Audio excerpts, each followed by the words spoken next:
बिस्मिल्लाहिर्रहमानिर्रहीम। My name is Hamza Afzal और आज जैसा कि हमारा टॉपिक है कि हमने ये सीखना है कि किस तरह हम अपने प्रैक्टिकल जो हमारे पास क्लास 9th क्लास 10th के जो प्रैक्टिकल्स हो रहे हैं उन प्रैक्टिकल्स में हम फुल मार्क्स गेन कर सकते हैं और किस तरह हम अपने मार्क्स को इम्प्रूव कर सकते हैं, किस तरह ईज़िली जो है वो हम इसके अंदर इन चीज़ों को फॉलो करके आसानी से अपने जो प्रैक्टिकल के मार्क्स हैं वो 30 में से 30 मार्क्स ईज़िली ले सकते हैं।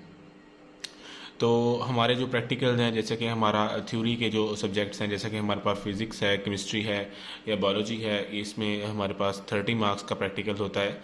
टोटल 9th क्लास में 60 मार्क्स का जो थ्योरी का सब्जेक्ट है, उस तरह से 10th क्लास में भी 60 मार्क्स का थ्योरी का सब्जेक्ट है।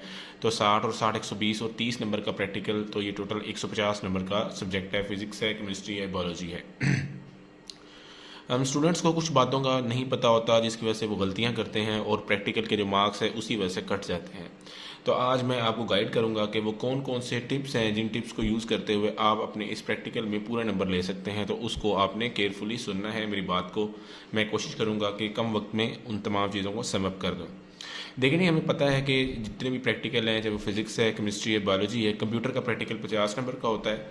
वैसे जो फिज़िक्स है, केमिस्ट्री है या बायोलॉजी है, वो टोटल उसके जो मार्क्स हैं वो 30 होते हैं और उसके लिए टाइम जो अलाउड है वो 2 आवर्स है, यानी कि 2 आवर्स में आपने उस प्रैक्टिकल को कंप्लीट करना होता है। वो आपको सबसे पहले जब प्रैक्टिकल स्टार्ट होता है तो एग्जामिनर जो है वो सबसे पहले आपको शीट अलाउ करता है, यानी कि वो शीट देता है जिस पे आपने अपना रोल नंबर लिखना होता है, आपने अपना रोल नंबर वर्ड्स में लिखना होता है, आपने हिंसों में भी लिखना होता है, लफ्ज़ों में भी लिखना होता है, अपना नाम लिखना होता है, जिस लेबॉर्ट्री में आप प्रैक्टिकल दे रहे हैं वो आपने लिखना होता है। उसके अलावा आपने सेशन लिखना होता है कि सेशन कौन सा है। ये तमाम चीज़ें आपने फिलअप कर लेनी है। जब आपको प्रैक्टिकल एग्जामिनर वो आपको शीट देगा, आंसर शीट देगा, तो आपने ये तमाम चीज़ें उस पर लिख लेनी है। उसके फ़ौरन बाद आपको वो क्वेश्चन पेपर देगा। क्वेश्चन पेपर के ऊपर आप देखेंगे कि 4 क्वेश्चन होंगे, question number 1, question number 2, question number 3 और क्वेश्चन नंबर 4। क्वेश्चन नंबर 1 जो है उसके 2 पार्ट होते हैं, यानी कि उसमें से 2 9th में से 2 प्रैक्टिकल आते हैं, उनमें से एक करना होता है, वो 12 मार्क्स का होता है। 10th क्लास में भी 2 प्रैक्टिकल आते हैं, उनमें से एक करना होता है, वो भी 12 मार्क्स का होता है। यानी कि 12 और 12 मार्क्स ये सबसे ज़्यादा इंपॉर्टेंट है। ये 24 मार्क्स से बन जाते हैं। नोटबुक जो है वो 3 नंबर की होती है और वाइवा जो है वो भी 3 नंबर का होता है। क्योंकि केमिस्ट्री के प्रैक्टिकल हो रहे हैं और हम चलें उसी को डिस्कस कर लेते हैं कि अगर आप फॉर एग्जांपल आपको केमिस्ट्री का प्रैक्टिकल आ जाए तो आपको उसमें, या फिजिक्स का प्रैक्टिकल आ जाए या बायोलॉजी का प्रैक्टिकल आ जाए, तो उसमें आपको क्या क्या चीज़ें हैं जिनका आपने ध्यान रखना है और जिनका ध्यान रखते हुए आप इजीली जो है अपने इस प्रैक्टिकल के अंदर अच्छे और फुल मार्क्स ले सकते हैं। आपको किसी की हेल्प की ज़रूरत भी नहीं पड़ेगी। देखिए फॉर एग्जांपल आपने जैसे क्वेश्चन पेपर रिसीव करना है, सबसे पहले देखना है कि वो कौन सा प्रैक्टिकल है जो आपको अच्छे से आता है, यानी कि जो प्रैक्टिकल आपको अच्छे से आता है आपने उस पर फोकस करना है कि ये यार प्रैक्टिकल है जिसको मुझे अच्छे से आता है, मैं इसको बेहतर तरीके से परफॉर्म कर सकता हूँ। फॉर एग्जाम्पल मैंने उसका पार्ट 1 चूज़ कर लिया, मैं इसको चूज़ कर लूँगा, और मैंने इसका फॉर एग्जाम्पल पार्ट 2 चूज़ कर लिया। जो भी आप 1 कर सकते हैं, 2 कर सकते हैं, जो आपको ईजिली आता है वो चूज़ कर लेंगे। फिर प्रैक्टिकल सिर्फ ये नहीं है कि आपने चूज़ कर लेना है ऐसे ही आपको 12 मार्क्स मिल जाएंगे, बल्कि उसके 12 मार्क्स के कुछ पैटर्न है जिस पैटर्न के मुताबिक आपको 12 मार्क्स मिलेंगे। क्योंकि मैं खुद भी एज ए सुपरिटेंडेंट हूँ, खुद भी प्रैक्टिकल कंडक्ट कर रहा हूँ, खुद ले रहा हूँ प्रैक्टिकल, तो मैं इस हवाले से आपको बेहतर गाइड कर सकता हूँ। देखिए सबसे पहले जब आप प्रैक्टिकल स्टार्ट करते हैं, सबसे पहले अपने प्रैक्टिकल का नेम लिखना है, यानी कि फॉर एग्जाम्पल कोई भी आपको प्रैक्टिकल आया है, फिजिक्स से रिलेटेड है, केमिस्ट्री से रिलेटेड है, उसका नाम क्वेश्चन पेपर में मेंशन होगा, आपने उसको एज इट इज़ जो है वो मार्क्स आपकी जो आंसर शीट है उस पर आपने लिख देना है। उसके बाद दूसरी चीज़ जो सबसे अहम है वो है मटेरियल रिक्वायर्ड। इसको ऑपरेटर्स भी कहते हैं। आपने मटेरियल रिक्वायर्ड लिखना है। अगर आप मटेरियल रिक्वायर्ड नहीं लिखेंगे तो आपके वो 2 नंबर काट लेगा। तो सबसे पहले आपने 2 मार्क्स को कैरी करना है, मटेरियल रिक्वायर्ड लिखना है। मटेरियल रिक्वायर्ड के अंदर कोई भी चीज़ आ सकती है, जैसे बीकर आ सकता है, थर्मोमीटर आ सकता है, और भी कोई फ्लास्क आ सकती है, कोई भी चीज़ है जो आपने उस मटेरियल रिक्वायर्ड में लिखनी है, आपने उसके अंदर मेंशन कर देनी है कि ये मटेरियल रिक्वायर्ड है। ठीक है जी। उसके बाद आपने लिखना है जो उसका प्रोसीजर, कि प्रोसीजर क्या है, उसका तरीक़ाकार क्या है, कि किस तरह मैं प्रैक्टिकल को परफॉर्म कर रहा हूँ। For the sake of example, मिसाल के तौर पर हमने वर्नियर कैलिपर के ज़रिए किसी चीज़ का डायमीटर फाइंड आउट करना है, तो मेरा मटेरियल रिक्वायर्ड क्या होगा, वर्नियर कैलिपर होगा, वो सिलेंडर होगा, उसके अलावा स्केल हो सकती है, पेंसिल हो सकती है, ये तमाम चीज़ें मटेरियल रिक्वायर्ड के अंदर आएंगी। प्रोसीजर ये होगा कि मैंने वर्नियर कैलिपर के ज़रिए किसी चीज़ का डायमीटर फाइंड आउट करना है, वो तमाम चीज़ आपने उस प्रोसीजर के अंदर लिखनी है। ये बहुत ज़रूरी है, ये 3 मार्क्स कैरी करती है आपकी। बेशक देखें कुछ हमारे पाकिस्तान में ये चीज़ें बड़ी आम हैं, किसी की सिफारिश करवा के इस फलाने बंदे के 30 नंबर लगा दें, इस फलाने बंदे के 30 नंबर लगा दें। देखें practically for example for the sake of N argument आपकी सिफारिश कबूल भी हो जाती है, लेकिन जब तक आप इन तमाम 4 चीज़ों को नहीं लिखेंगे कोई भी आपको 30 नंबर नहीं दे सकता, चाहे वो आपका बितना ही सका क्यों ना हो। जब आपने ये लिखी होंगी, आपके नंबर भी अच्छे होंगे 9th क्लास में, तो ऑटोमेटिकली वो आपकी शीट को देखेगा, वो कहेगा यार इस बच्चे ने मेहनत की हुई है, इसने तमाम बातें लिखी हुई हैं, ये फुल मार्क्स डिजर्व करता है। तो जब वो आपके मटीरियल रिक्वायर्ड को देखेगा, जब वो आपके प्रोसीजर को देखेगा, जब वो देखेगा ऑपरेटर सेटिंग, और प्रोसीजर में आपने तरीका लिख दिया, अभी आपके 5 नंबर कंप्लीट हो गए। अब आगे ऑपरेटर सेटिंग, ये एग्जामिनर के अपने हाथ में होता है कि आपने उसके सामने प्रैक्टिकल परफॉर्म करना है, उसे आप बताना है कि देखिए जी मैं प्रैक्टिकल परफॉर्म करने लगा हूँ, तो काइंडली आप चेक कर लें। वो एग्जामिनर देखेगा कि आप प्रैक्टिकल को सेटअप कर रहे हैं। फॉर एग्जांपल वर्नियर कैलिपर से रिलेटेड प्रैक्टिकल आया है, तो वो देखेगा कि वर्नियर कैलिपर इसको यूज़ करना आता है, इसको मेन स्केल, इसको वर्नियर स्केल का पता है, इसको पता है कि लेंथ फाइंड आउट करने के लिए सिलेंडर को वर्नियर कैलिपर के जहाज़ में कैसे रखते हैं, या इसको पता है कि जो हमारे पास डायमीटर फाइंड आउट करने के लिए वर्नियर कैलिपर के जहाज़ में सिलेंडर को किस तरह इंसर्ट करते हैं, इसको फार्मूले का पता ही नहीं। कि वो तमाम चीज़ें ऑपरेटर सेटिंग के अंदर आ जाएंगे। केमिस्ट्री की बात करें तो आप वो आपको देखेगा, फॉर एग्जांपल किसी का बॉइलिंग पॉइंट फाइंड करना है तो वो आपको बताएगा कि ये मटेरियल है, ये नेफ्थलीन है, कोई मटेरियल है कि ब्राइमर इसका डायमीटर, इसका बॉइलिंग पॉइंट फाइंड करें, या और इसका कोई भी चीज़ आप फाइंड आउट करने को कह सकता है, इसका सोल्यूशन प्रिपेयर करें। तो आपको जो आप कर रहे होंगे वो ऑपरेटर सेटिंग है, ये सारा एग्जामिनर के ऊपर डिपेंड करता है, वो आपको कितने मार्क्स देता है। ऑपरेटर सेटिंग आपको आती होगी तो आपको उसके 3 मार्क्स मिल जाएंगे। ये एग्जामिनर के अपने सामने है, वो उसके अपने हाथ में आपको कितने मार्क्स दे। उसके बाद रिजल्ट हो गया और ऑब्जर्वेशन हो गई।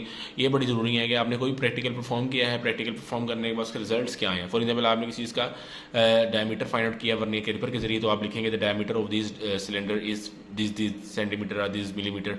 आपने जो भी उसका रिजल्ट लिखना है, वो उस तमाम चीज़ें लिखने के बाद, मटीरियल रिक्वायर्ड लिखने के बाद, प्रोसीजर लिखने के बाद, ऑपरेटर सेटिंग लिखने के बाद, रिजल्ट एंड ऑब्जर्वेशन लिखने के बाद, ये तमाम नंबर के जरिए आपको 12 मार्क्स मिलेंगे। ये एक प्रैक्टिकल है, 9th का है या वो 10th का है, ये एक के हैं। सेम ही प्रोसीजर आपने अगर 9th वाले के लिए किया है, सेम ही प्रोसीजर आपने 10th वाले के लिए भी करना है, ताकि आपके इसमें एक नंबर भी ना कटे। अगर आप चाहते हैं कि आपके पूरे नंबर आए, तो आपने इस प्रोसीजर को फॉलो करना है। मटीरियल रिक्वायर्ड को लिखना है, प्रोसीजर को लिखना है, ऑपरेटर सेटिंग लिखनी है, दिखानी है उसको, और रिजल्ट एंड ऑब्जर्वेशन लिखनी है। अब यहाँ चलें हम उस गैबी मदद की बात कर लेते हैं। कई स्टूडेंट्स को अपनी गैबी मदद का बड़ा इंतजार होता है, अपने टीचर्स का इंतजार होता है कि हमारा टीचर आएगा, हमें प्रैक्टिकल करवाएगा। देखें, अगर आपको खुद भी अगर फॉर एग्जाम्पल आपको कोई गैबी मदद आ भी गई है, तो उसके अंदर आपने ये चीज़ें ज़रूर लिखनी है। यानी कि आपको किसी ने कोई हेल्प आउट किया भी है, तो अगर वो आपको गलत हेल्प आउट कर रहा है, तो आपने फिर भी इसका ध्यान रखना है कि मैंने ये चीज़ें ज़रूर लिखनी है। यानी कि इसमें मटीरियल रिक्वायर्ड लिखना है, प्रोसीजर लिखना है, ऑपरेटर सेटिंग लिखनी है, रिजल्ट्स लिखने हैं, ये ज़रूर मैंने करना है। ये मैं करूँगा तो ही मुझे नंबर मिलेंगे। कई मतलब गलत गाइड कर देते हैं, वो कहते हैं सिर्फ मटीरियल रिक्वायर्ड लिख दें, रिजल्ट लिख दें, हालांकि वो ये चीज़ें नहीं लिखवाते। अगर आपने ये चीज़ें नहीं लिखेंगे तो देखें 6 नंबर तो यहाँ से कट गए। अब एग्जामिनर ने कौन सा आपका कोई नंबर लिखा होता है या आपकी शक्ल बनी होती है आंसर शीट के ऊपर, कि वो आपको देखेगा यार ये बच्चा तो बड़ा काबिल था, इसको पूरा नंबर दे दूँ। उसने आपकी शीट देखनी है। अगर आपकी शीट पे सारी चीज़ें लिखी होंगी तो ऑटोमेटिकली आपको 12 मार्क्स अलॉट कर देगा। सेम उसी तरह 9th के हैं, सेम उसी तरह 10th के हैं। अब आ जाते हैं सबसे इंपॉर्टेंट बात, और वो है वाइवा क्वेश्चन। ये भी एग्जामिनर के अपने हाथ में होता है, और है नोटबुक, ये भी एग्जामिनर के अपने हाथ में होता है। वाइवा क्वेश्चन क्या होगा? वो जनरल सवाल कोई भी केमिस्ट्री से रिलेटेड पूछ सकता है।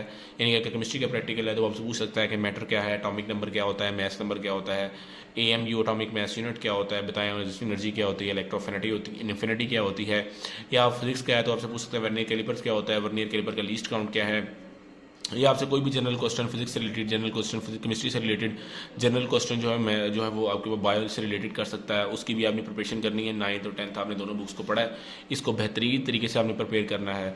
उसके अलावा आपको चाहिए होगी नोटबुक। ये नोटबुक 3 मार्क्स कैरी करती है, ये भी बहुत इंपॉर्टेंट है। ये देख सकते हैं नोटबुक के 3 मार्क्स हैं, और वाइवा के भी 3 नंबर हैं। ये एग्जामिनर के अपने हाथ में है। अगर आपका नोटबुक अच्छे से प्रिपेयर होगी, कुछ बच्चे बड़ी गलती करते हैं, बनी बनाई नोटबुक ले लेते हैं और अपने टीचर से एक्सपेक्ट कर रहे होते हैं कि हमारा टीचर जो है वो हमें पूरे नंबर लेके देगा। देखें बच्चे, जब आप मेहनत करेंगे, जब आप कोशिश करेंगे, खुद भी मेहनत की होगी आपने, तो ऑटोमेटिकली आप डिजर्व करेंगे कि आपको पूरा नंबर मिले। जब आपने कॉपी बाहर से खरीदी होगी या किसी से बनवाई होगी, आपको खुद ही पता नहीं होगा मैंने क्या लिखा है, तो फिर आपको कैसे पूरे नंबर मिल सकते हैं? एग्जामिनर जो है वो जाहिर सी बात है एक्सपीरियंस बंदा होता है, उसे पता होता है कि मैंने किस तरह प्रैक्टिकल लेना है और कैसे कैसे मैंने बच्चों को नंबर देने हैं। तो अगर आपने प्रैक्टिकल को ऐसे परफॉर्म करना किया होगा कि सारी चीज़ें लिखी होगी, तो ऑटोमेटिकली आपको 30 मार्क्स मिल जाएंगे, चाहे वो फिजिक्स का प्रैक्टिकल है, केमिस्ट्री का है, या बायोलॉजी का है। और अगर आपने ये चीज़ें नहीं लिखी, चाहे आपने जितनी मर्जी बड़ी सिफारिश करवा ली है, चाहे आपने जितने 10 बंदों को भी कह दी सिफारिश का, और ये चीज़ें आपने नहीं लिखी, खाली शीट दे हैं, तो आपको वो नंबर नहीं देगा। और प्रैक्टिकल में अगर आप फेल हो जाते हैं तो आपका जो पेपर होता है, जो आपका फिजिक्स का है, वो भी आपको दोबारा देना पड़ता है। केमिस्ट्री पेपर भी जो है वो दोबारा देना पड़ता है। इसलिए तमाम बच्चे ये बखूबी, ख़ासतौर मेरे स्टूडेंट्स और वो तमाम स्टूडेंट्स जो मेरी इस वीडियो को देख रहे हैं, बराए मेहरबानी जब आप प्रैक्टिकल देने जाएँ तो एक बात इंश्योर करें कि ये तमाम चीज़ें आपको आती हों। ठीक है। और अगर आपको फॉर एग्जाम्पल कोई गैबी मदद भी आ गई, मैं इसलिए कह रहा हूँ कि कुछ स्टूडेंट्स को जो है बड़ा शौक होता है गैबी मदद का। अगर गैबी मदद आ भी गई है, आपको कोई ऐसी चीज़ मिल गई है, तो उसके ज़रिए भी आपने ये चीज़ें ज़रूर लिखनी है, मटीरियल रिक्वायर्ड लिखना है, प्रोसीजर लिखना है, ऑपरेटिव सेटिंग चलें, आपकी सिफारिश होगी तो आपको मिल जाएंगे, और रिजल्ट एंड ऑब्जर्वेशन ये भी आपने ज़रूर लिखने हैं। उसके अलावा वाइवा के क्वेश्चन आपने अच्छे से सुनाने हैं, नोटबुक आपने अच्छे से प्रिपेयर करनी है ताकि आपको ये बेहतर तरीके से नंबर मिल सकें। सो wish you best of luck. अगर आपका कोई भी क्वेश्चन हो इस हवाले से कि आपको प्रैक्टिकल के हवाले से कोई पूछना हो कि समझ ना आ रही हो, किस तरह हम इसे प्रिपेयर करें, कैसे शीट को स्टार्ट करें, कोई भी बात जो आपको समझ ना आ रही हो तो आप मुझसे पूछ सकते हैं। So wish you very best of luck for your practical exam. May Allah bless you many more. अल्लाह हाफिज़।